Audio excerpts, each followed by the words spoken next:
৩ বছর আগে ঢাকার কেরানীগঞ্জে এক কিশোরীকে সংঘবদ্ধ ধর্ষণের পর হত্যার দায়ে ৩ জনকে মৃত্যুদণ্ড দিয়েছেন ট্রাইব্যুনাল।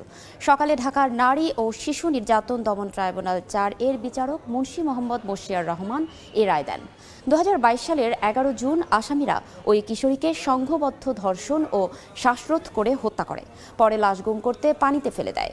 এ ঘটনায় মামলা হলে পরের বছর ৩০ সেপ্টেম্বর সজীবসহ ৫ জনের বিরুদ্ধে আদালতে চার্জশিট দেয় পুলিশ। মামলার বিচার চলাকালে ট্রাইব্যুনাল ১৯ জনের সাক্ষ্য গ্রহণ করেন। আসামিরা কিশোরীকে ধর্ষণের পর হত্যার কথা স্বীকার করে জবানবন্দি দেয়।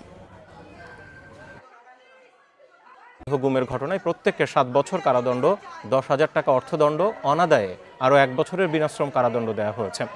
এদিকে অভিযোগ প্রমাণিত না হয় খালাস দেওয়া হয় আলী আকবর ও মোহাম্মদ রিয়াজকে।